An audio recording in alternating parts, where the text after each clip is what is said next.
Although many people will disagree, this year's 2019 NBA draft class, for me, will go down as one of the most promising draft classes, the most paradigm-changing draft classes that has occurred in the last 20 years for the African American, the black community around the world. And you may not understand this, and you may not even agree with it. And I waited a few days. I waited almost a week before I said anything, because I wanted to see if any other national pundits will say anything. And I want to give credit to Stephen A. Smith. I don't always agree with him, but he's the only one who has made this known, the only one who has said this, and I give him major props for being the only one to have said this. So I want to go ahead and let's break down what happened in the 2019 NBA draft that, in my opinion, makes this the best draft class in the last 20 years.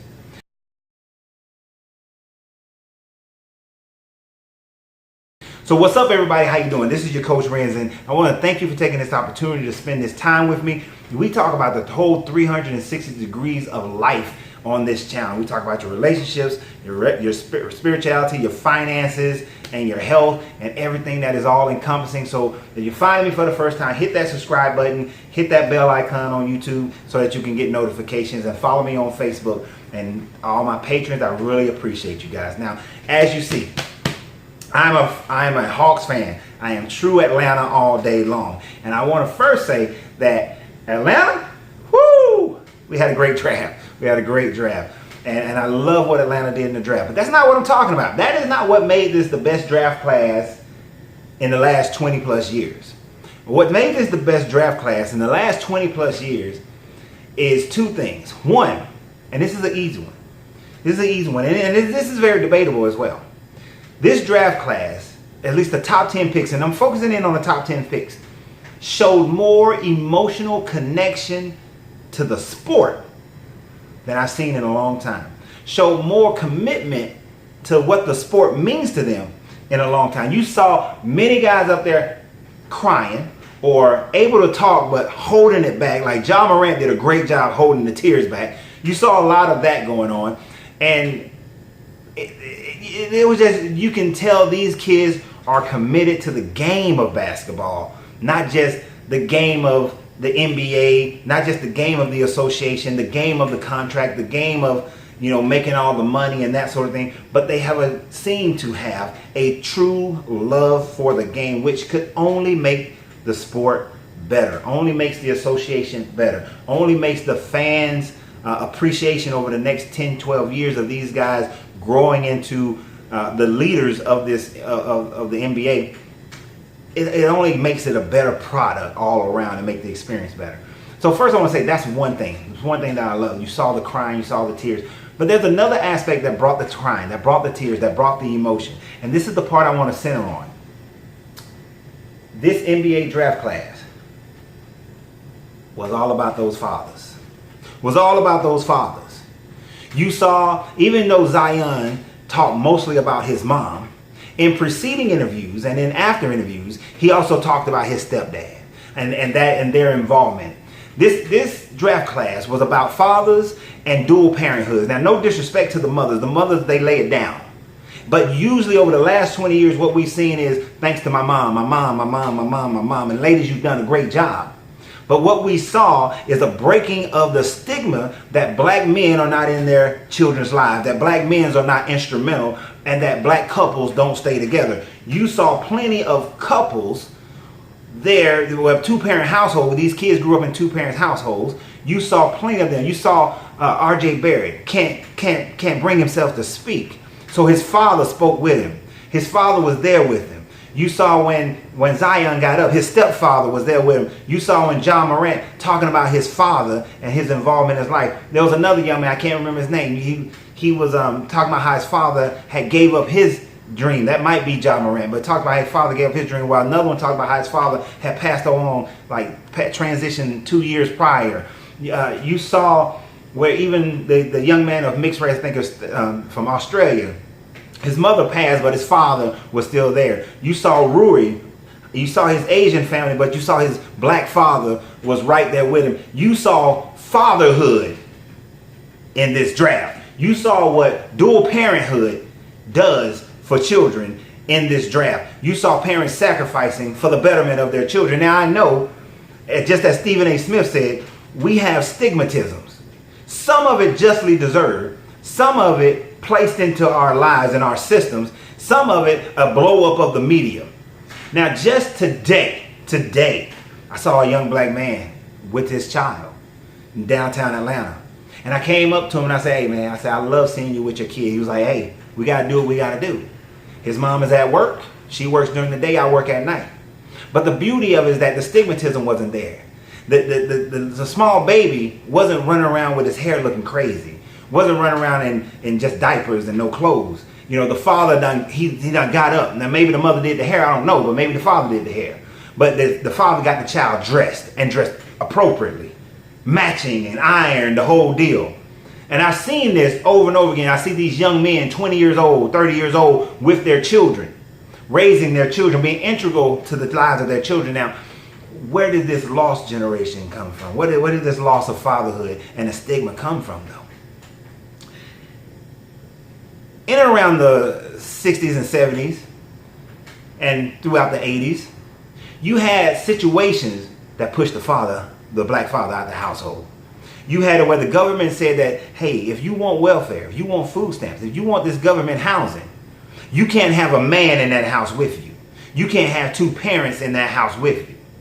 And this created a situation where the mother said, I want my children to have clothes. I want them to have food. I want them to have a shelter over their head. I want them to be able to go to school and enjoy and have an opportunity. So they pushed the father out of the house. They pushed the black father out of the house because disparately black families were more impoverished and still are more impoverished than white families or any other group at the time frame. So when you had that, you pushed the black father out of the house. You had the blaxploitation of movies and television that showed black fathers in a bad light, that showed them out partying and clubbing and having women on the side.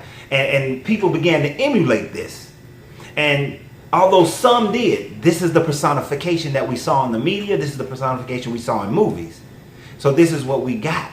We got a situation where there are too many black mothers raising their kids. And not that this doesn't happen where there are white mothers raising their kids as single parents. Asian mothers raising their kids as single parents. I saw a single parent Asian mother today with her two boys out there. And yes, I went and talked to the lady to verify in a very slick way. I didn't come straight out.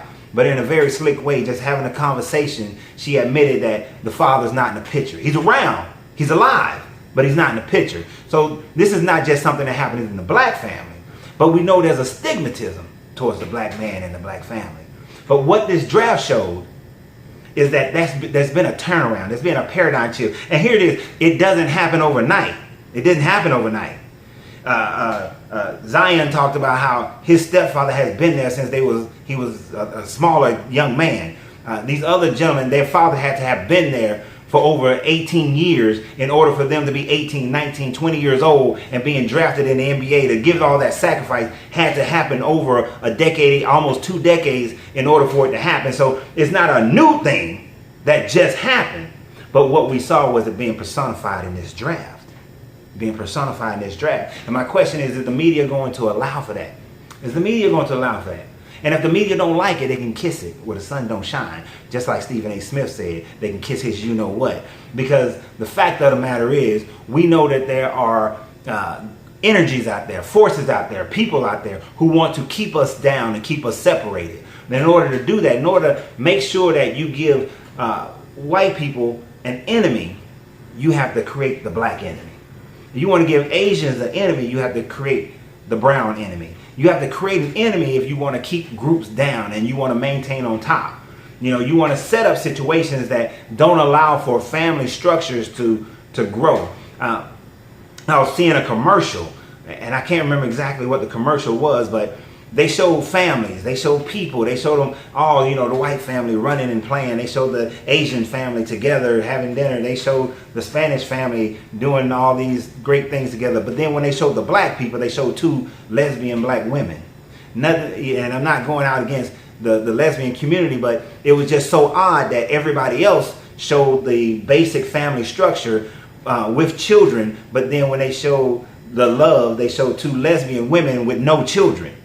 right? They show something that goes against the majority, right? In an effort to keep the black man in this situation. And I've seen other commercials where they make sure they show black families only in a homosexual light. And this is not anything against homosexuals at all, but we know that procreation happens between a male and a female. If you live the homosexual lifestyle, that's fine. I happen to live it. But when you're trying to show society, every time you show black society, you don't show the husband and the wife together. You don't show the man and the wife raising the kids.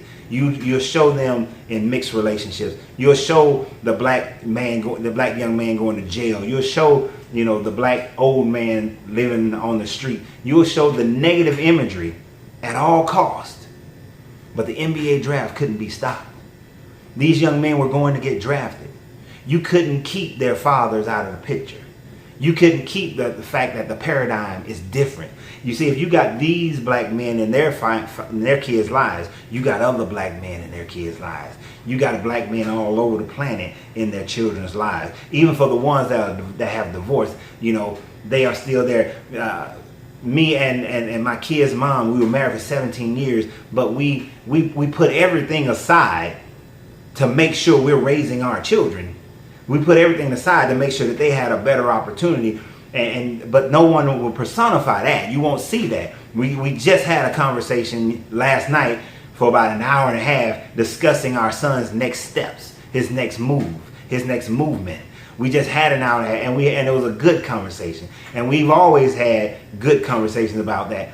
And accolades were given. No blame was cast for any kind of issues that may be apparent, but we work together as a team to raise our children. You don't see them personifying the good blended family or the good divorced family. That you'll see them showing the most broken of homes. But I want you to understand that draft shows you that the black broken home is headed for an end. And when you walk around society, when you drive around society, you take notice, you're going to see that the black family unit is intact. Whether they are married, whether they are not married legally, whether they are divorced, or whether they are blended family, you are seeing more and more black men and black women with a focus on raising their children. And that draft showed you even more of it. So for me, it's the greatest draft I've seen in the last 20, 30 years.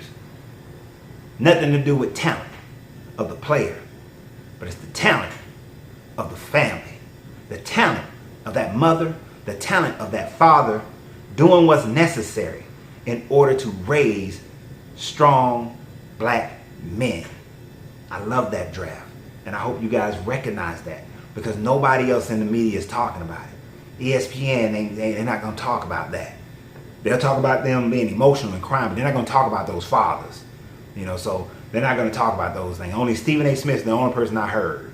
So I just want you guys to understand that if you didn't notice it, you got to notice these things. You got to see the deeper portions of things. So just pay attention. And congratulations to all those young men, and congratulations to all those mothers and fathers who are in their children's lives to the point where they know they are making them, setting them up for a better life. So y'all remember, have a great day. Remember, you got to free yourself to be yourself, because your greatness is non-negotiable. And this is your Coach Renz. And if you love any of my programs, you want to buy something on popcorn, go to UR Popcorn, the letter U, the letter R, the word popcorn.com, and you can order it. You can support the channel that way. You can support the channel on Patreon. I really appreciate you guys, and y'all have a great, great, and awesome day.